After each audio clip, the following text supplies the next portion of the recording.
The autumn of 1816 arrived early in the Scottish Highlands. Dark clouds gathered above the jagged coastline, and fierce winds swept across the cliffs overlooking the North Sea. Waves crashed violently against black rocks below, sending white spray high into the air. The villagers of Stormhaven had long since learned to respect the sea. It could provide a living one day and take everything the next. Several miles inland, a lone rider struggled against the worsening storm. Sebastian Hartley pulled his greatcoat tighter around himself as rain lashed his face. His horse snorted nervously beneath him, unsettled by the howling wind. For the first time in years, Sebastian felt free. No servants followed him. No ambitious mothers plotted introductions. No titled ladies fluttered their eyelashes in hopes of becoming a duchess. In London, he was the Duke of Ravenrest, one of the most powerful men in England. Here he was simply Mr. Hart. A traveler. A stranger. And he intended to remain one. The storm intensified. Thunder rolled across the sky.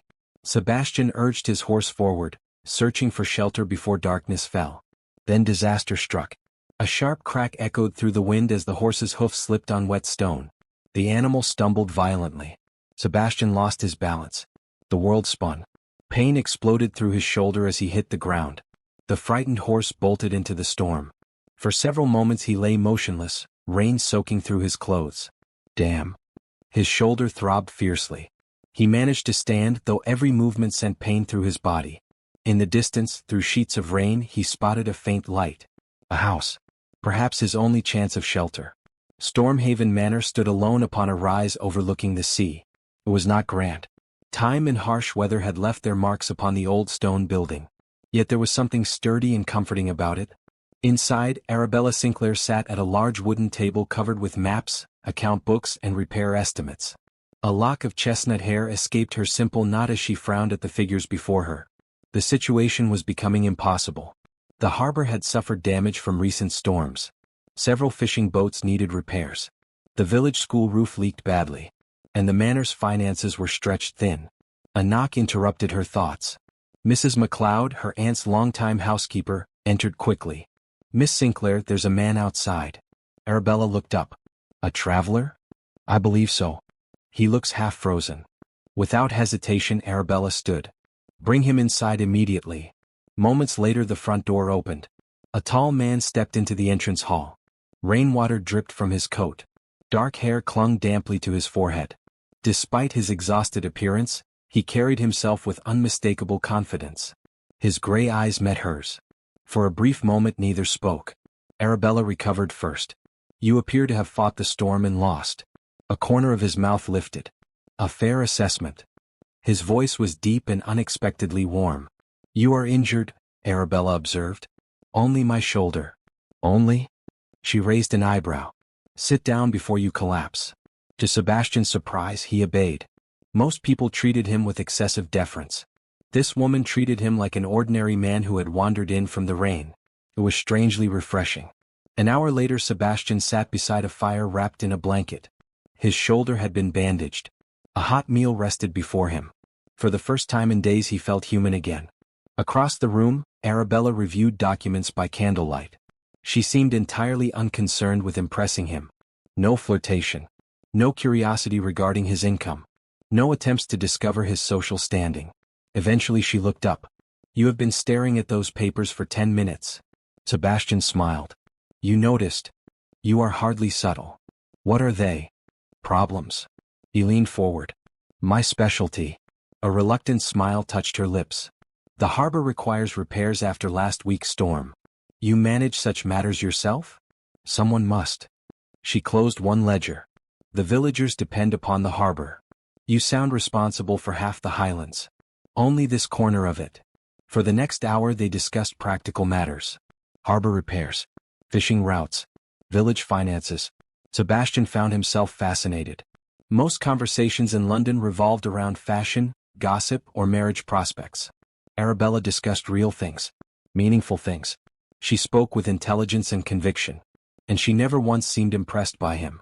By midnight Sebastian realized something unsettling. He did not want the conversation to end. The following days passed quickly. The storm prevented Sebastian from leaving. His shoulder needed time to heal. Arabella tolerated his presence with growing ease. Soon he accompanied her throughout the estate. They inspected damaged docks, visited fishermen, reviewed shipping records. Together they devised improvements that could strengthen the harbor against future storms. "You think like an engineer," Arabella remarked one afternoon. Sebastian laughed. "My tutors would be horrified by that description. They should be proud." The compliment surprised him. For some reason it mattered far more than the endless praise he received in London. Days turned into weeks. The villagers came to know Mr. Hart. Children waved when he passed. Fishermen invited him into taverns. Elderly widows greeted him by name. And Sebastian discovered something he had never expected. He was happy. Truly happy. Not because of the Highlands. Not because of his freedom. Because of Arabella. Every morning he looked forward to seeing her. Every evening he searched for excuses to extend their conversations. He admired her strength, her intelligence, her fierce devotion to the people around her. Most of all, he admired her kindness. She never sought recognition for the sacrifices she made. She simply did what needed to be done. One evening they stood together atop the cliffs overlooking the sea. The sunset painted the horizon in shades of gold and crimson. Below them waves rolled endlessly toward shore. "It's beautiful," Sebastian said. Arabella nodded. "It is." After a pause she added quietly, "I used to dream of seeing London. And now?" She smiled faintly. "Now I suspect I would hate it." Sebastian laughed. "You probably would." She turned toward him. "What about you, Mr. Hart? What about me? What are you running from?" The question struck closer than she could possibly know. For a moment he considered telling her everything. His title, his wealth, his true identity. Instead he looked out at the sea. "A life that no longer feels like mine." Arabella studied him silently.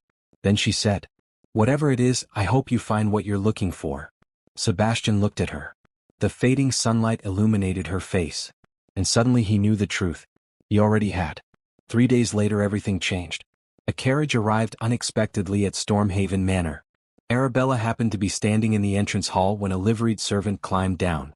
The man's uniform was elegant, expensive, unmistakably belonging to a great noble house. The servant entered carrying several letters. His eyes widened when he saw Sebastian. "Your Grace." The words echoed through the hall. Silence followed. Arabella froze. Sebastian closed his eyes briefly. The servant bowed deeply. "We have been searching everywhere for you, Your Grace. London has been in an uproar." Slowly, very slowly, Arabella turned toward Sebastian. Confusion filled her hazel eyes. Then disbelief. Then betrayal. "Your Grace." No one spoke. The servant looked between them nervously. Sebastian's stomach sank. The secret was over. The peaceful life he had built in Stormhaven had shattered in a single moment. Arabella's face became unreadable. "You are a duke." It was not a question. Sebastian nodded once. "Yes." The silence that followed felt colder than any Highland storm. Arabella took a step back. Then another. As though she no longer recognized the man standing before her. The man she had trusted. The man she had begun, however reluctantly, to care about. "You lied to me." And for the first time since arriving in Stormhaven, Sebastian Hartley found himself with no defense at all. For several seconds, neither Sebastian nor Arabella moved. The entrance hall of Stormhaven Manor seemed unnaturally silent. Outside, waves crashed against distant cliffs, but inside, only the ticking of an old grandfather clock could be heard. Arabella stared at him. Not at Mr. Hart. Not at the man who had spent weeks helping fishermen repair their boats. Not at the man who had carried lumber through storms and spent evenings discussing harbor improvements. She was staring at Sebastian Hartley, the Duke of Ravenrest. The realization felt like a betrayal. "You are a duke," she repeated. Sebastian nodded. "Yes. You lied to me. I omitted the truth." Her eyes flashed. "That is merely a more elegant way of saying you lied." The servant wisely disappeared. Neither noticed. Sebastian took a step forward. "Arabella?" "No." Her voice cut through the room. "No, Your Grace." The title sounded like an accusation. Every memory of the past week suddenly felt different. Every conversation. Every smile.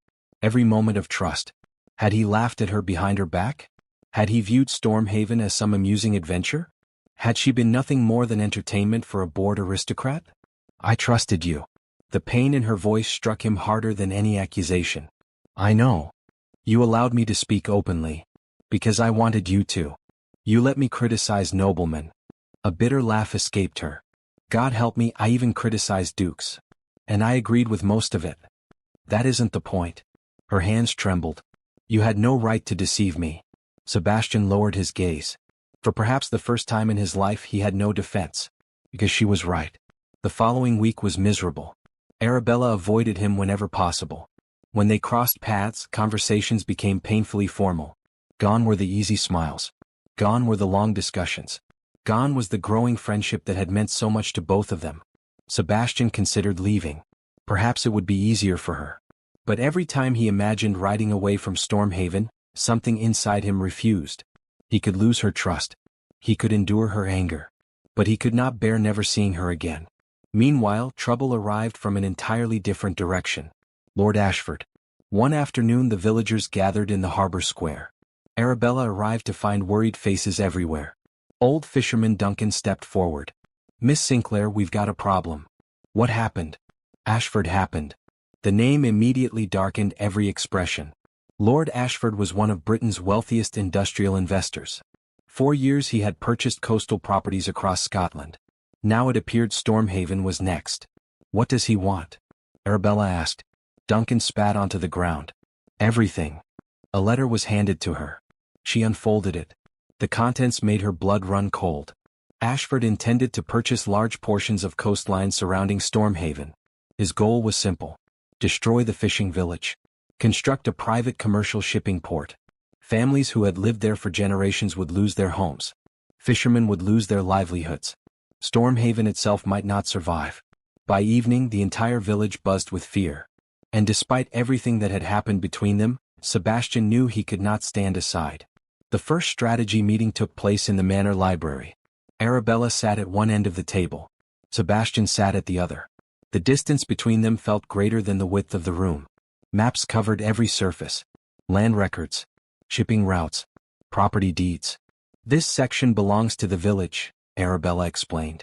If Ashford acquires these surrounding parcels, he'll effectively control the harbor. Sebastian studied the documents. Ashford isn't buying land. No. He's buying leverage. Their eyes met briefly. For the first time in days they were discussing a problem together. Almost naturally. Almost like before. What do you suggest? She asked. Sebastian leaned forward. We find out exactly how he's obtaining these properties. And if everything is legal? A grim smile appeared on his face. Men like Ashford rarely become wealthy by following every rule. For the next several weeks they worked side by side. Reluctantly at first. Then with growing cooperation. They traveled across the highlands interviewing landowners. Examined contracts. Reviewed financial records. Questioned shipping agents. Sometimes they rode for hours together through mist-covered hills. Sometimes they argued. Frequently. Arabella remained furious about his deception. Sebastian accepted every criticism. Yet beneath the tension, something familiar slowly returned. Trust. Not complete trust. But enough to work together. Enough to laugh occasionally. Enough to remember why they had enjoyed each other's company in the first place. One evening they became trapped in a coastal storm while returning from a neighboring estate. Rain battered the landscape. Thunder shook the sky. They found shelter inside an abandoned lighthouse keeper's cottage. The small stone building offered little comfort. A single fireplace provided warmth. Arabella sat near the flames. Sebastian remained across the room. Neither spoke for several minutes. Finally Arabella broke the silence. Why did you come here? He looked up. To Stormhaven? To Scotland. Sebastian stared into the fire. I was tired. Tired? Tired of people wanting my title. His voice was quiet. Tired of never knowing who genuinely cared about me. The fire crackled softly. When I arrived here, nobody knew who I was. He smiled sadly. For the first time in years, people treated me like a man instead of a duke. Arabella's anger softened slightly. And that was worth lying? No. The answer came immediately. No, it wasn't. Silence filled the room again. Then Sebastian spoke. The greatest mistake I made wasn't hiding my title. Arabella looked at him. It was waiting too long to tell you. For the first time since learning the truth, she saw genuine regret in his eyes. And it frightened her how much she wanted to believe him. A month later they finally found evidence. Lord Ashford had forged several property agreements. Worse still, he had bribed local officials. The discovery should have been a victory. Instead it triggered disaster. Ashford learned they were investigating him, and he struck back immediately. Rumors began spreading across the Highlands.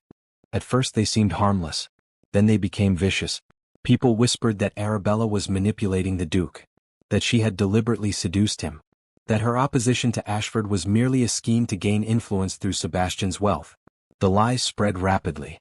Soon even distant villages repeated them. Arabella pretended not to care. But Sebastian saw the truth. Every cruel rumor wounded her. One afternoon he found her standing alone near the cliffs. "They're wrong," he said quietly. She laughed bitterly. "Truth has never mattered much to gossip. I can stop this." "How?" His expression hardened. "One word from me would destroy Ashford socially." Arabella turned sharply. "No." "Why not?" "Because that would prove them right." She stepped closer. "They already think I'm hiding behind your influence." Her voice trembled. "If you fight my battles for me, they'll never stop." Sebastian clenched his jaw. For the first time he felt utterly powerless. The confrontation came at the annual town assembly. Nearly every resident of Stormhaven attended. Ashford himself arrived unexpectedly. Confident. Smiling. Dangerous. The hall buzzed with tension. Everyone knew about the rumors. Everyone knew about the Duke. Everyone knew about Arabella. Ashford stood before the crowd. "Let us be honest." His voice carried through the room. "This dispute has nothing to do with property." Murmurs spread. "It concerns a young woman who has convinced a duke to interfere in business that does not concern him." Anger flashed through Sebastian. But before he could respond, Arabella stood. The room fell silent. Her face was pale. Yet her voice remained steady. "You are mistaken, Lord Ashford." Ashford smiled. "Am I?" "Yes." She looked directly at the villagers. Then at Sebastian. For a brief moment pain flashed across her features. A pain so deep it nearly stopped his heart. Then she spoke. "The Duke of Ravenrest and I have no future together." The room erupted into whispers. Sebastian froze. Arabella continued. "There is no courtship. No understanding. No arrangement." She swallowed hard. "Our interests are entirely separate." Every word felt like a knife. Yet she forced herself to continue. "The Duke's involvement concerns only justice. Nothing more. Nothing less." Silence followed. Ashford looked momentarily surprised. The villagers appeared stunned. Only Sebastian understood the truth. She was sacrificing herself. Sacrificing them. Trying to protect him. Trying to protect Stormhaven. Trying to end the rumors. Arabella sat down. Her hands trembled beneath the table. She never looked at him again. The meeting continued. People argued. Evidence was presented. Ashford's schemes began unraveling. Yet Sebastian heard almost nothing. Because one sentence echoed endlessly inside his mind. "The Duke of Ravenrest and I have no future together." And for the first time since arriving in Stormhaven, he feared she might actually mean it. 3 days after the town assembly, Sebastian Hartley left Stormhaven. No dramatic farewell. No final argument. No attempt to change Arabella's mind. He simply departed before sunrise. The villagers watched his carriage disappear along the coastal road. Only Arabella remained inside the manor. She stood at her bedroom window, hidden behind the curtains. Watching. Waiting. Until the carriage vanished beyond the hills. Only then did she allow herself to cry. She told herself she had done the right thing. The rumors had already damaged his reputation. People questioned his judgment. Society whispered behind his back. If ending their relationship protected him, then it was a sacrifice worth making. At least that was what she repeated to herself every night. Unfortunately, her heart refused to believe it. The weeks that followed were difficult. Lord Ashford's schemes continued to unravel. The evidence Sebastian and Arabella had gathered eventually reached government authorities. Several fraudulent contracts were invalidated. A number of corrupt officials lost their positions. Yet victory brought little comfort. Stormhaven still faced financial uncertainty. The harbor still required repairs. Winter approached rapidly. And Sebastian was gone. Arabella buried herself in work. She inspected boats, reviewed accounts, met with fishermen, planned improvements. Anything to avoid thinking about the man who haunted every corner of her mind. The cliffs reminded her of their rides together. The library reminded her of their arguments. Even the harbor reminded her of his laughter. Everywhere she looked she found memories, and every memory hurt. One cold November morning the sea changed. The oldest fisherman noticed it first. The water had become unnaturally restless. Dark clouds gathered along the horizon. Seabirds abandoned the shoreline. By afternoon, everyone knew what was coming. A great storm. Perhaps the worst in years. By sunset, winds screamed across the highlands. Rain hammered rooftops. Massive waves crashed against the cliffs. The entire village prepared for disaster. Boats were secured. Families remained indoors. Windows were reinforced. Then came the terrible news. 3 fishing vessels had not returned. They were still at sea. The harbor master burst into Stormhaven Manor shortly after midnight. His face was white with fear. "Miss Sinclair." Arabella immediately stood. "What happened?" "The McGregor, the Sea Rose, and the Highland Star." Her stomach tightened. "They're still out there." The room fell silent. Everyone understood what that meant. Without guidance from the lighthouse, the ships could be driven onto the rocks. And the old lighthouse had been abandoned for years. Its lantern no longer functioned. A direct hit from the storm could destroy it entirely. "We need a warning light," the harbor master said. "Someone has to reach the lighthouse." No one spoke, because everyone knew the truth. Reaching the lighthouse during such a storm was nearly impossible. Might also be suicide. Arabella rose. "I'll go." Several people protested immediately. "Miss Sinclair, no. It's too dangerous. The cliffs are collapsing." Arabella grabbed her coat. "If nobody reaches that lighthouse, those fishermen will die." No one had an answer for that. The journey through the storm was terrifying. Rain blinded her. Wind nearly knocked her from the path. Several times she slipped on wet stone. Yet she continued. Because somewhere beyond the darkness, families waited for fathers, husbands, and sons to come home. At last the lighthouse appeared. A lonely silhouette standing against the raging sea. The structure looked older than ever. Cracks ran through its stone foundation. The entire tower groaned beneath the force of the storm. Arabella climbed the spiral stairs. Step by step. Floor by floor. Until she reached the lantern room. The ancient mechanism barely functioned. She worked frantically. Cleaning glass. Replacing fuel. Repairing damaged fittings. Finally, after nearly an hour of effort, the lantern ignited. A powerful beam pierced the darkness. Across the sea, ships finally had a guide home. Relief flooded through her. Then the tower shook violently. A section of stone crashed somewhere below. The lighthouse was failing, and she was trapped inside. Nearly 100 miles away, Sebastian received news of the storm. He had been staying at Ravenrest House in London.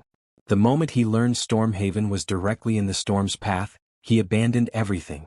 Meetings, social obligations, parliamentary correspondence. None of it mattered. Only one thing mattered. Arabella. For 2 days he traveled without rest, changing horses repeatedly, ignoring exhaustion, pushing onward through rain and mud. By the time he reached Stormhaven, the storm had begun to weaken. But another crisis awaited. "The lighthouse," someone shouted. "It's collapsing." Sebastian looked toward the cliffs. His blood turned cold. A figure stood near the top of the tower. Arabella. Without hesitation he ran. The climb was brutal. Loose rocks shifted beneath his boots. Powerful winds still battered the cliffs. Yet he never slowed. At the lighthouse entrance, villagers attempted to stop him. "The structure isn't safe." Sebastian ignored them. He rushed inside. The tower groaned ominously. Stone dust fell from the ceiling. Several stair sections had already collapsed. But he continued upward. "Arabella." His voice echoed through the tower. No answer. He climbed higher. Then finally, "Sebastian." Relief exploded through him. He found her near the lantern room, covered in dirt, exhausted, alive. For one brief moment they simply stared at each other. Then the tower shook again. A massive crack split across the wall. "We need to leave," Sebastian said. Immediately. Together they began descending. Halfway down, another section collapsed. The staircase behind them vanished.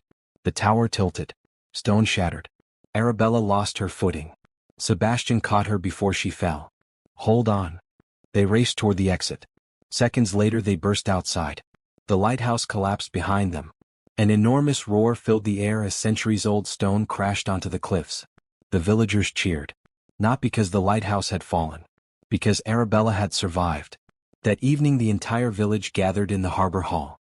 All 3 fishing boats had returned safely. Every crew member lived. Families embraced. Children laughed. Stormhaven had endured. Then something unexpected happened. Old Duncan stood. He faced the crowd. then looked directly at Sebastian. "We owe the Duke an apology." Murmurs spread. One by one villagers began speaking. "He protected us. He never asked for credit. He fought Ashford when nobody else would." Finally Duncan turned toward Arabella. "And she never used him." The room grew quiet. "Truth is, she pushed him away to protect him." Others nodded. Everyone knew it now. The rumors had been lies. Arabella had sacrificed her own happiness because she believed it would spare Sebastian pain.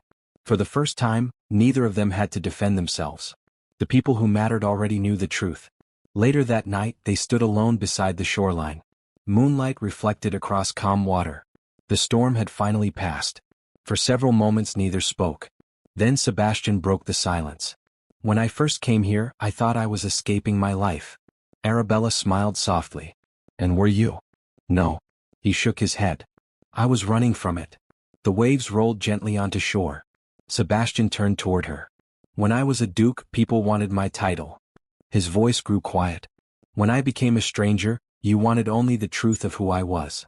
Tears filled Arabella's eyes. "I was afraid." "I know. I thought loving you would ruin your life." Sebastian stepped closer. "Loving you saved mine." For a moment neither moved. Then he reached into his coat, removing a small velvet box. Arabella's breath caught. Sebastian smiled. "Lady Arabella Sinclair." His voice trembled slightly. The mighty Duke of Ravenrest suddenly looked vulnerable. Hopeful. Human. "Will you marry me?" Tears slipped down her cheeks. This time she did not fight them. "Yes." The answer was barely a whisper. But it was enough. More than enough. Sebastian pulled her into his arms. And beneath the stars of the Scottish Highlands, they kissed as though neither intended to let go again. 6 months later the entire village gathered at a small chapel overlooking the sea. It was not a grand London cathedral. There were no royal guests. No elaborate displays of wealth. Only friends, family, and the people whose lives they had fought to protect. Fishermen rang the church bells. Children scattered flowers. Villagers filled every pew. Arabella walked down the aisle wearing simple ivory silk. Beautiful not because of jewels or fashion, but because happiness shone from her eyes. At the altar, Sebastian waited, watching her approach, unable to stop smiling. When the ceremony ended and they emerged into the sunlight as husband and wife, the entire village erupted into cheers. Years later people would still tell the story. Of the Duke who came to the Highlands seeking escape. Of the woman who taught him courage. And of the storm that nearly took everything, only to give them exactly what they needed. Because the Duke of Ravenrest had arrived in Scotland searching for freedom. Instead he found something far greater. He found home.